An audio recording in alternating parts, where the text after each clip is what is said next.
Hello and welcome to this week's episode of Healthy Innovators Live TV. My name is Barry Shrier and I'm your host for this week's episode. This week's episode of Healthy Innovators Live TV brings you another collection of incredibly interesting and talented and successful healthcare leaders and entrepreneurs. What we do with every weekly episode is we bring to you some of the best innovators who are challenging some of the greatest problems we have in healthcare and bringing you amazing solutions and ways of addressing some of the greatest challenges that we have in society and in healthcare. This program, Healthy Innovators Live TV, is sponsored by GIANT Health. So GIANT is a global community of nearly 200,000 people around the world. And the strapline is everybody whose business is healthcare, technology, innovation. Please go to the GIANT website, which is www.giant.health, to learn more about that business. Coming up this year from GIANT Health, in May, we have European Health Tech Innovation Week, which is a week-long conference program taking place in 5 cities across Europe, in Berlin, Barcelona, Stockholm, Paris, and Liverpool. So GIANT is delivering 5 one-day conferences showcasing Europe's leading healthcare innovation and also bringing entrepreneurs, investors, and healthcare technology leaders from around the world to come together to do business and to trade knowledge and networking for successful business growth. So that's GIANT Health's weekly event, which is coming up in May, 17th to 21st of May. So this week, I'm very, very happy to introduce you to 3 incredibly interesting people. I'm going to just go around the room and say hello and to ask you guys to comment. Let's dive right into it, please. What are some of the biggest challenges in healthcare right now? And what can we do with technology to address those? So let's start with you, Ebube. Hello, good afternoon, and welcome to the show. So if you can tell us what your name is, please, and your job title, and let's talk about some of the biggest challenges in healthcare. Yeah, my name is Ebube Chuba. I'm the technical director over at Chiin. And I think one of the biggest challenges that we're facing right now is accessibility.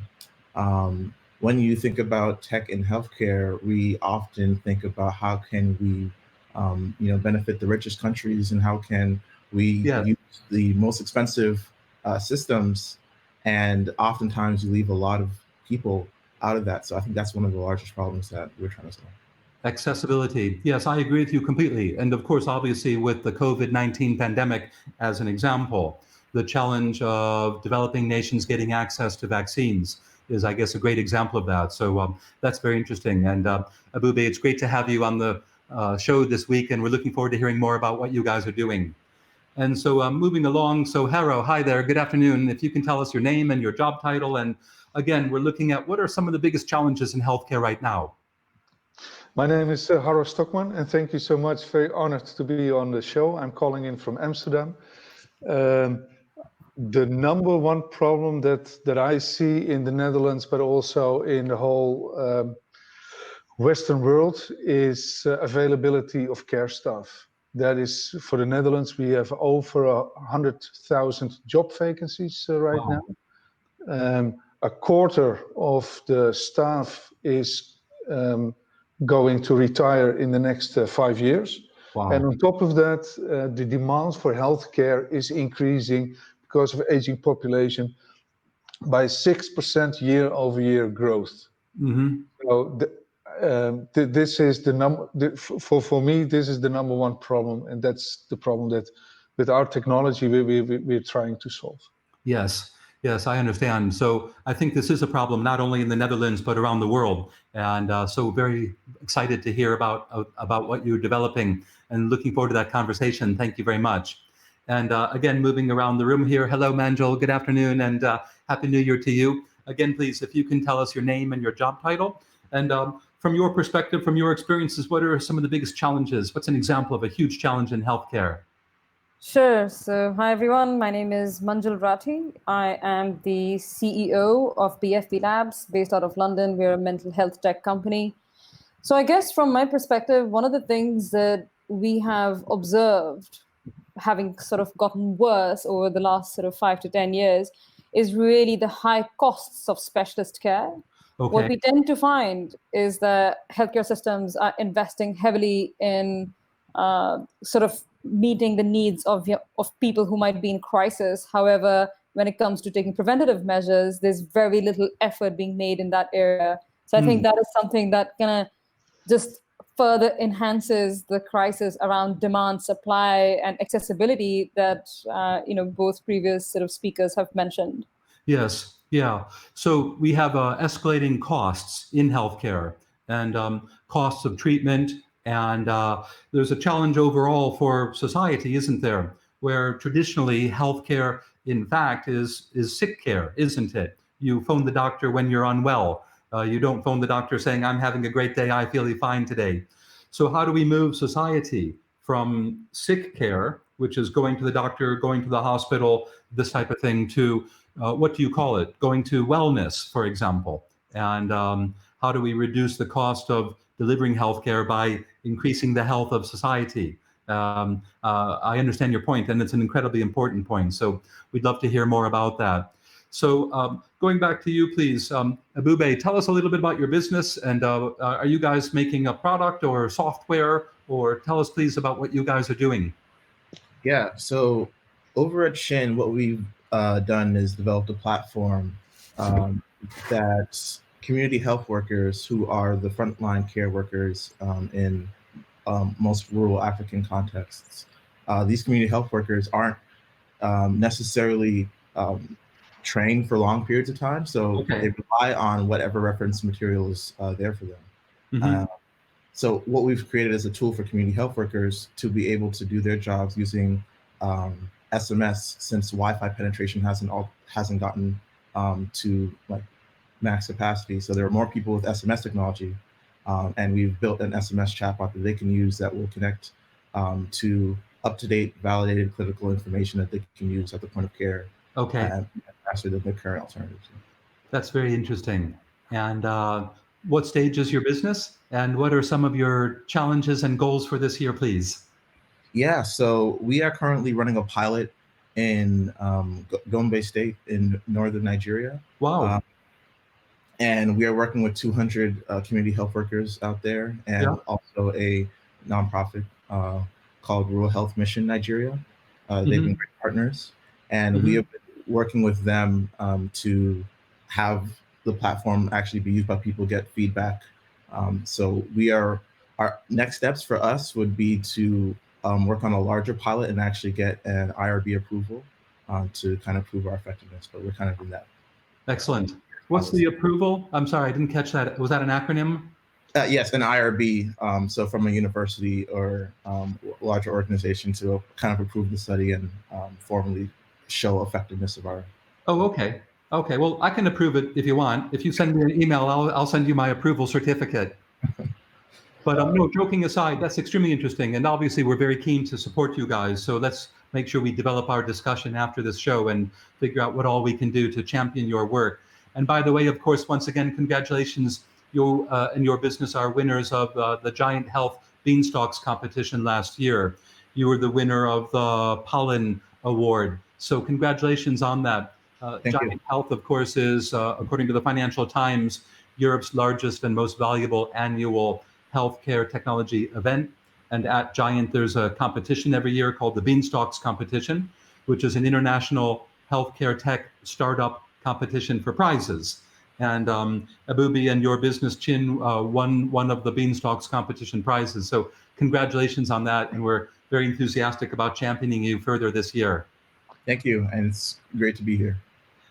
So Manjul, tell us a little bit more about your business, please. And you were talking about the challenges of the cost of delivering healthcare, if I understood you correctly. Is this something that you guys are involved in? What is your business doing? And help us to understand further what you guys are up to. Sure.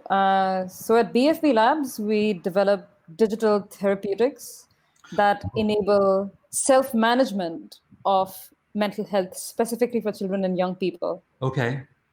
So it's a very interesting sort of space for us to be working in. And although when we started, we always thought that we're going to, help tackle some of the most sort of far-end crisis cases.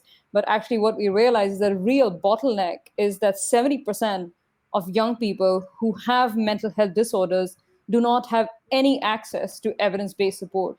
Wow. So we exist to help tackle that challenge. And really the magic behind what we do is that we take evidence therapies and we take immersive, responsible gaming and fuse them together.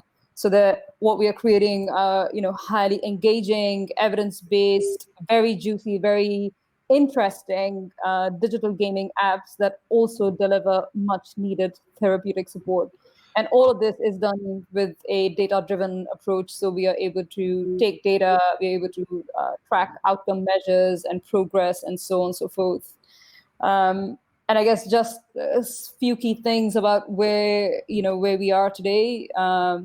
Last year, we received our CE mark and also classed as medical devices as per the UK's Medicines and Healthcare Regulatory Authority, which anybody who has been through this process would understand how rigorous it is. Yeah. And we actually launched our offering in September 2020 and already have customers within the National Health Service in the UK and several other organizations in the US and New Zealand as well. Wow. Oh, congratulations. Thank you so much. That's a superb accomplishment. And agree. I've never met anybody who says accomplishing the CE and the other regulatory approvals are an easy task. So well done on persevering with that. With regard to your service, how do you use the word patients or customers, whatever you call them, and how do they access that on a smartphone, for example? Yeah, absolutely. So both our mobile gaming apps are accessible on any mobile device, be it an Android device or be it an Apple device or any other. And I guess for educators, the buying organization would have access to the young people's data that they would have given consent to be shared with those specific professionals. So I guess we just have to be quite tight on data security and everything else, but engagement analytics and also really whether the child's experiences of mental health discomfort is improving over a period of time or not. Yeah. Okay. Well, that's extremely interesting. Well, we're proud to have you on the show today, and I love what you guys are doing. So looking forward to learning more about it and helping and supporting you in any way that we can. Sure, glad to be here. Likewise, Harro, hello, and tell us a little bit, please, about what your business is doing and what are some of your challenges coming up for this year? Sure. So my business, the name is called Kepler Vision Technologies. We are a spin-off from the University of Amsterdam, and we bring to the market the very first artificial intelligence to look after the well-being of humans. Right. And we do so in elder care centers and also in mental care centers. Okay. Very often there's already a camera attached in the hallways or in the living room or in the private room of the clients. However, those cameras are then watched by humans, and therefore those people don't have any privacy. Right. We replace that watching by our software. So our software keeps an eye on what's going on in the room, and we recognize if a person is in bed or out of the bed or has difficulty getting out of the bed. If the person is in the bathroom, people tend to slip. We measure how long they are in the bathroom and if they make it back safe. We can recognize if they have fallen, and we can generate a daily report. And this now brings a productivity gain to the caregivers of between 50 and 60%. Wow. And especially at night. So one of the problems of providing care is who wants to do the night shift? Of course, I don't. No one. Can you imagine having to start at 11 o'clock at night and then having to work until 7 o'clock in the morning? And then what you have to do, and there's no innovation. So the way care is provided is the same as 100 years ago. People have to check on their patients by going through the corridors, looking into the rooms, or looking on the television screens. Yes. Yeah. And we replace that with our software. That's extremely interesting. Is there a device as well? Is the patient wearing a wrist bracelet or?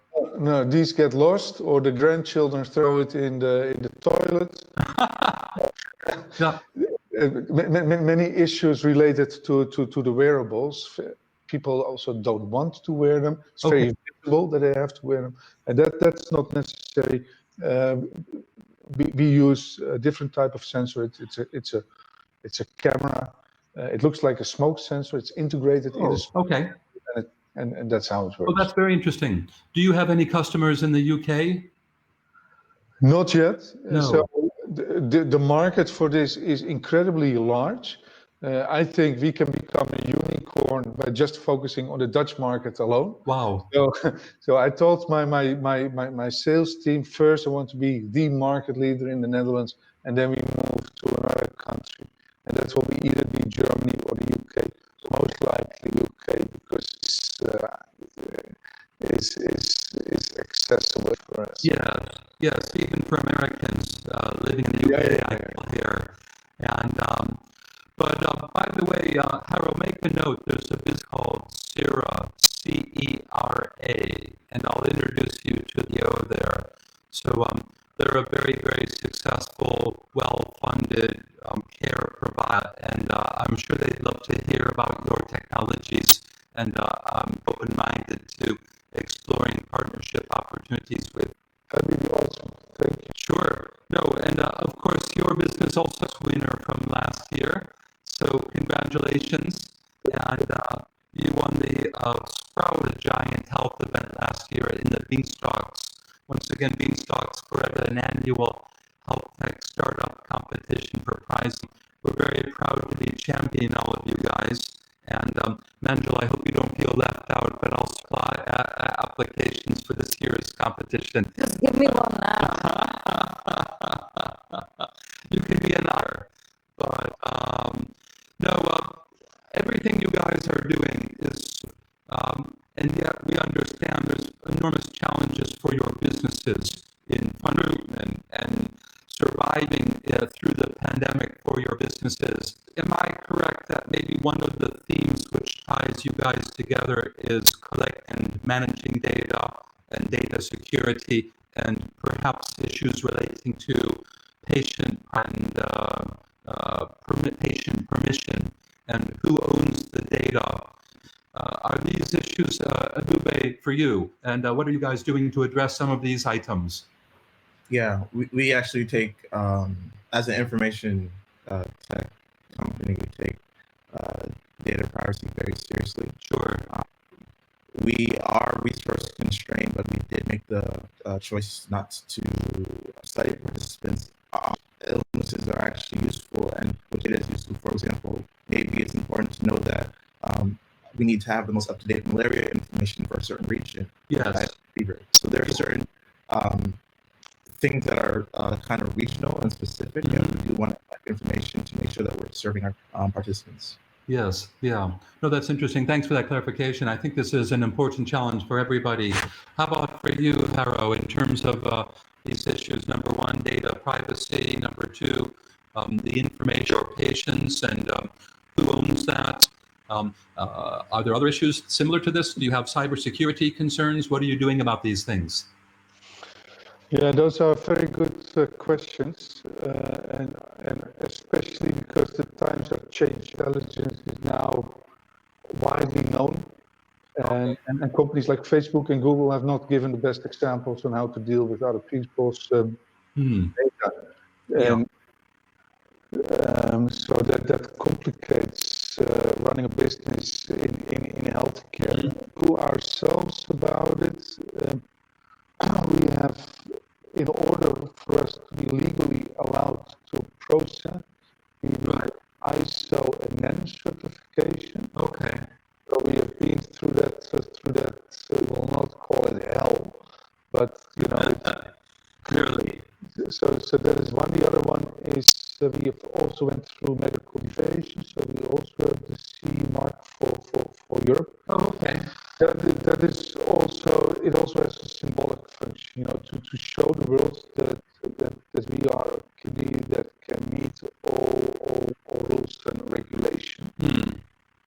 We have outsourced this to a much more professional company. I think we are professional, but we are also a bunch of researchers, University of Amsterdam, running software 24/7 in a very secure data center with all the data on. I thought would be better if we would outsource it to a firm in the Netherlands. They handle 90% of all financial transactions. Okay, so good track record. Track records. So Yeah.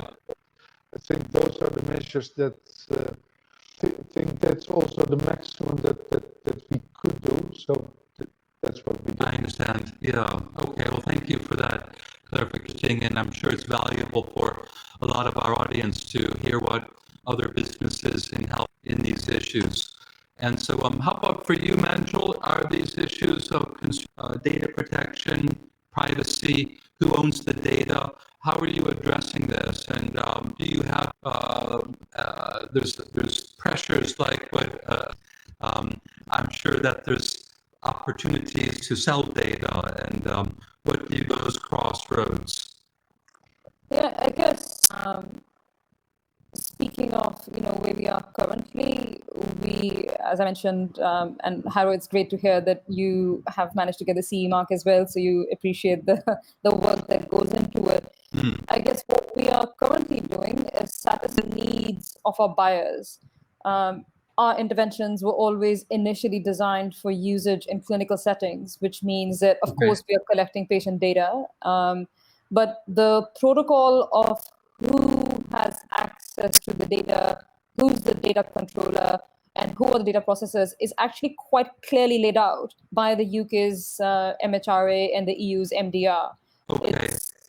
It's not something that there's no sort of gray area within that space. It's very clear that the buyer is the data controller and has got no access to that data. We cannot use that data, we can't sell it. Okay. However, I guess what is quite interesting is that looking into the future, when we speak to investors and we speak to people, who are looking at where BFB Labs is going to go as it grows as a company, especially on the other side of the Atlantic, is really excited by the data that we would be amassing over a period of time. Right. So I guess that question is not on the table today, but it is something that we do think about, that we pivot in such a way and create another stream that is free from the data controls of being a medical device. Yes. Yeah.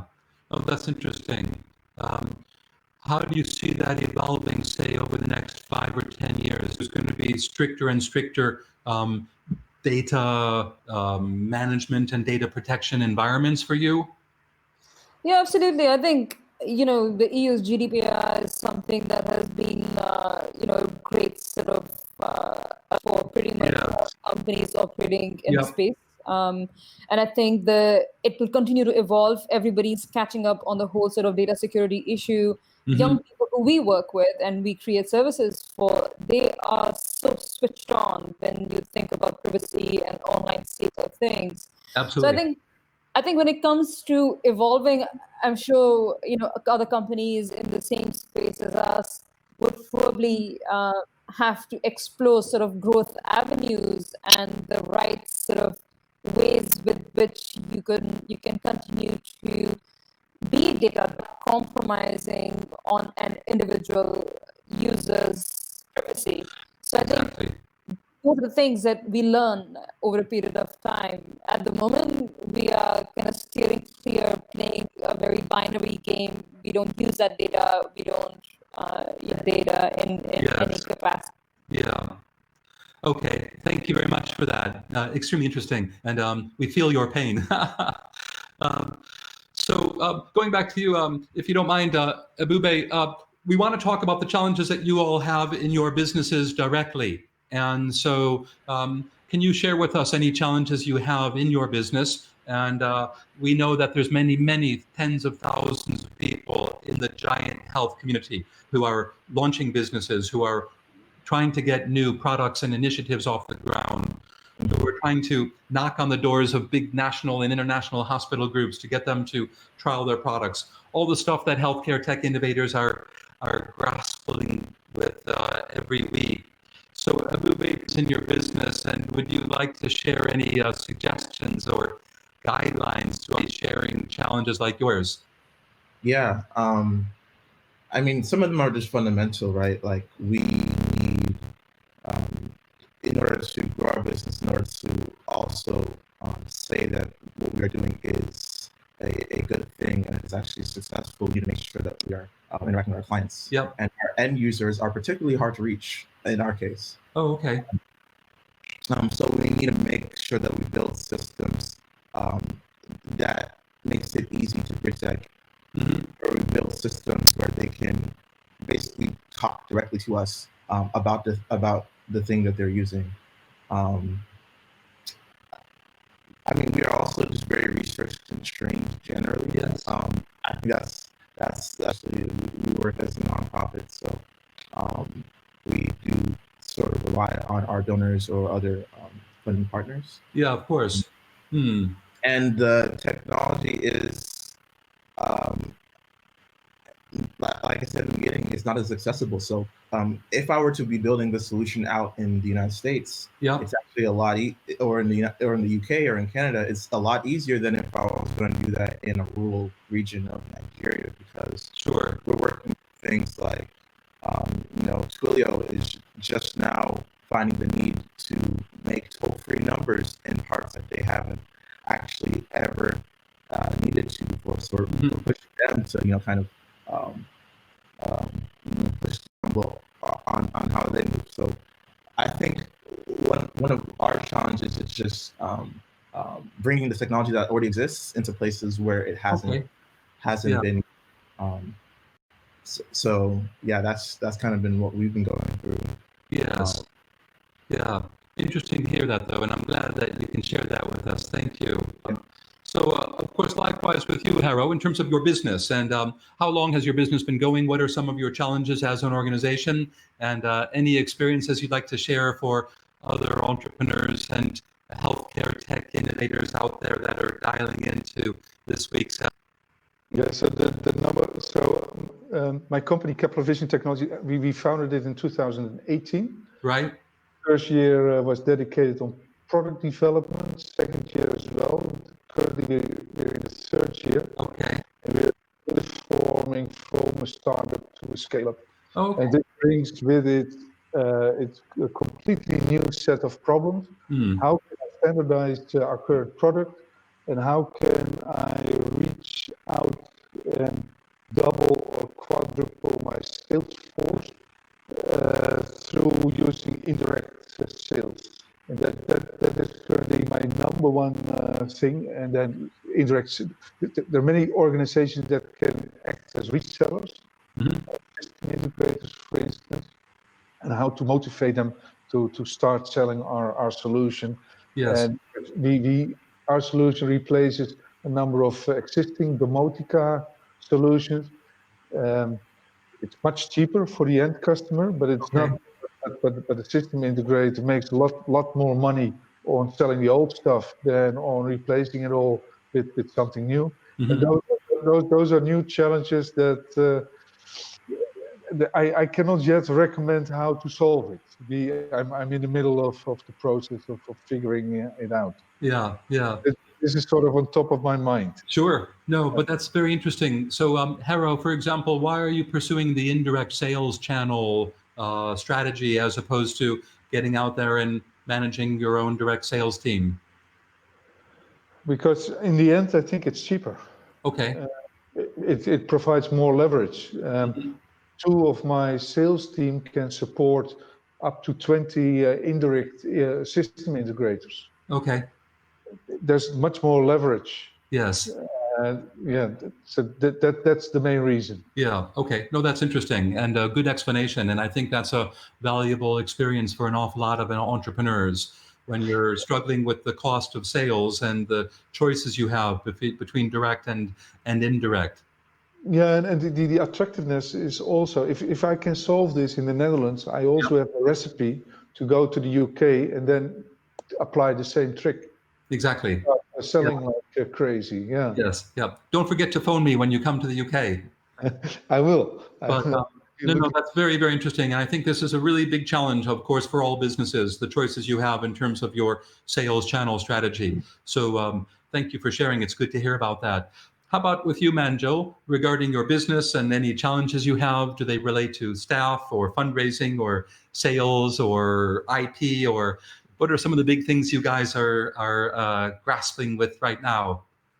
Yeah, I guess one of the big things that we are, sort of trying to figure out and build a formula around is really the time it takes to turn a healthcare first meeting into a multi-year contract. In the UK, it can take anything from 6 months to 12 months or longer. And of course, the cost of customer acquisition is much lower than a very typical sort of consumer-focused software application like Google Maps, or let's not talk about Google, but Ola or Lyft or any of those types of businesses. So our CAC is actually quite low, but it takes an incredibly long time to unlock those high-value contracts. Manjul, why do you we encounter the exact same problem? The very long lead times. What do you think is the reason? I guess the reason is I always think about healthcare and technology as two sectors sitting on the opposite ends of the spectrum. The World Wide Web was only founded in 1989, and here we are today. We're talking about virtual reality. We're talking about artificial intelligence. We're doing all this awesome stuff. Healthcare, on the other hand, hasn't quite moved at the same pace as technology. So I feel like you have decision makers in the healthcare sector who necessarily haven't really gotten to grips with this extremely fast moving sector. It's a lot to take in for anybody who doesn't work in it, anybody who's not really immersed in it.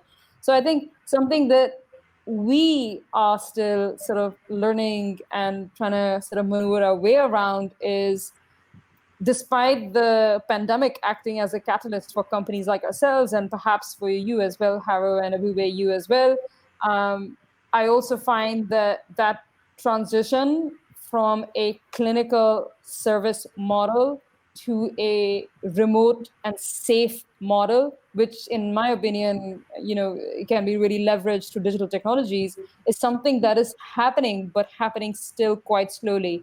So that means that a company like us has a lifeline for a specific amount of time. And within that time, if you do not unlock a certain number of contracts with a certain amount of money behind it, there's a huge chance. And here in the UK, we have an organization called I4I. They're excellent. They fund a lot of new innovations and really forward thinking. And they call this the valley of death. So a lot of companies who have been in, the place that BFB Labs is currently hopefully swimming out of, is really, how do you find the necessary runway to pull you out of that valley of death? And it's a waiting game, and reach that point where you are starting to, translate some of those first meetings into contracts. Yeah. One of the things I also think is that healthcare organizations, they are not military organizations. So I've been in meetings where the chairman of the board said, well, this is a fantastic solution. Why haven't we never heard of it before? I will sign the contract tomorrow. And then still it takes 200 days before it gets signed. Yes. So this is a recurring theme, absolutely. And you explained it, of course, very clearly. You have technology at this end of the spectrum, and you have healthcare at this end of the spectrum. In terms of technology from Silicon Valley, famously is build fast, move fast, break things, and move on. And healthcare, of course, fortunately, is not build fast, break things, and move on. So there's a permanent dichotomy there, I think, between how technology evolves quickly, what it takes, things regarding the lean startup methodology and so forth and so on, and possibly the necessary levels of caution and regulation in healthcare. But that doesn't mean things have to be as they are right now, does it? So what are you guys doing to speed this up? Are there any ways of incentivizing your customers to move faster? Who is that question for? Sorry. All of you. Go ahead, please, Manjul. So I was just going to say that I think something that we found to be quite useful is enabling people to build confidence in a company, in a new player like ourselves, by offering sort of early pilots. These are paid pilots, so they're not free. We do believe that a service has to be paid for, but we define very clear KPIs to be looked at the end of this pilot period. And if we hit those KPIs, then we ought to agree a longer term contract. Sure. So the idea really is that you use that sort of first year as a test bed, but with clear KPIs. Yeah. Oh, that's interesting. Either of you guys, for example, Harro, are you doing anything to try and actually incentivize your sales leads to make a faster decision? Yeah, but that doesn't work, because the healthcare sector is also not very financial driven. What seems to work best is customer testimonials, customer references. Yes. So our first customers are our ambassadors. They're very enthusiastic, and we bring new prospect customers to existing customers so they can talk to each other, and that seems to work out best. It's time consuming, it takes energy, but it seems to work better than offering a 50% discount. Of course. Oh, I understand. It's a very good point. So look, you guys, I'm so sorry, but we're kind of running out of time. So to be honest, I wish we were sitting in the pub together having a pint and we could talk for the next 2 or 3 hours. And I look forward to us having the opportunity to do that one day in the future. But for now, let's wrap up. So I'm just going to ask each of you individually to summarize regarding your businesses and your goals and your ambitions for this year. Do you have any particular ask that you want to share with the GIANT community around the world? Are you looking for investors? Are you recruiting? Are you trying to get into a new hospital group who isn't talking to you just yet? Or whatever it is. So we'd love to hear about what you're trying to accomplish this year. Please, let's keep it short. And in particular, what are your requests? What are your asks to the global healthcare technology and management consultancy and investment and healthcare provision community who will be watching this live TV show? So Ebube, let's start with you, please, and then we'll just go around to everybody. So yeah, let us know, please. Yeah, so I think we are Chiin. We are just a company who is working to provide health tech infrastructure for rural parts of the world. And what we're really looking for is people who are willing to make that a reality. So investors who are willing to really look into us and check us out. And then also other large health organizations that are willing to make a difference in smaller rural communities. Perfect. Okay, no, that's excellent. By the way, Ebube, make a note if you don't mind, please. A personal friend of mine is a chap named Mark Simmons, who's a former British government cabinet minister. He was Minister for Africa, and he's very active in working in a lot of healthcare businesses around that region, and I'd be delighted to introduce you. And I would hope that he'd be quite open-minded and happy to talk to you and see what he can do to support your business. Thank you. Mark Simmons. So don't let me forget, please. And likewise, Harro, what are some of your goals for this year? Do you have any requests to the community? Yeah, so my goal for next year, we will raise another round of financing, but that is, I'm not so much worried about it. I'm very confident that we'll succeed that. Okay. With it, our ambition is to expand either to Germany or to the UK, most likely the United Kingdom. Mm-hmm. My ask would be any resellers, any system integrators that have an interest in our technology to contact us. Perfect. Okay. So later on after the show, let's talk about that. We have very strong contacts, for example, with Tech Data and IBM and other big national and international healthcare-focused systems integrators. So love to talk to you about that. Yeah, very good. Yep. And my fee for consultancy is extremely expensive. You have to pay me with 1 pint of Guinness, okay? I can do. Okay.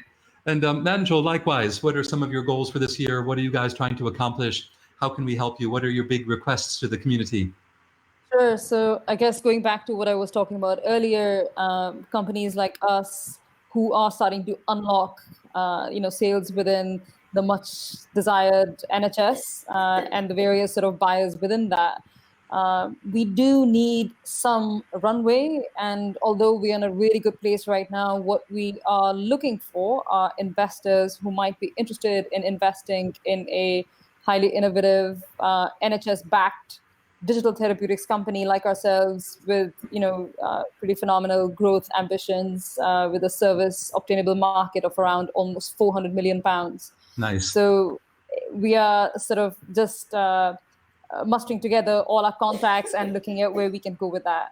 So yeah, it'll be great to hear from any investors who might be interested. Okay, excellent. Within the GIANT community, as I've explained already, we're nearly 200,000 people now. That includes over 1,500 institutional investors around the world who have a particular passionate interest in healthcare and technology. So let us know, let's discuss that. Last year at the GIANT Health event, you will see that we had an entire one-day conference of companies pitching to investors. So you can see the names of all the investors that were sitting on the panel discussions during the GIANT conference last year. And we're very happy to introduce you to them. And also we're keen to network and to support you guys. So I'm very happy to continue that discussion, and we'd be delighted to help you if possible. So we're going to wrap up now. So obviously, Ebube, it was great to meet you and good luck with your work. Very proud of what you guys are doing. And thank you for giving us the time and sharing your impressive and noble activities. So good luck with that, and hope to have you back on the show perhaps later this year to hear more about your successes. And likewise, Harro, thank you very much. And I know you're only a few hundred kilometers from me, but I hope that one day lockdown will end and we can all meet up sometime soon. Good luck with your work, obviously, and we're keen to introduce you to some of the businesses that I mentioned. And of course, likewise, Manjul, hope to make it back to London one day. And until then, I hope everybody stays safe, and looking forward to a successful 2021. So thank you all for joining us. And thanks, of course, to our listeners. We have quite literally many tens of thousands of people in our community from around the world who dialed into this. This has been this week's episode of Healthy Innovators Live TV. We'd like to thank our sponsors, who include Vodafone Business and Barclays Bank and Barclays Eagle Labs, and a lot of other businesses who've been supporting us throughout the years. This year, GIANT Health is proud to announce a new initiative, which is European Health Tech Innovation Week, 17 to 21 May. Please go to the GIANT website, www.giant.health, to learn more about that. And please also look in the links below this video, where you can see the contact details for Manjul and for Harro and for Ebube. We're quite keen to promote them and to promote their businesses. So do please don't hesitate to contact them directly, or if you'd like, we can help everybody who's watching this show to make contact with our valuable, interesting, and intelligent and ambitious healthcare innovators that were on the show today. So thanks, you guys. Great to see you, and good luck with your work, and looking forward to keeping in touch with you. Thank you very much. Thank you. Thank you.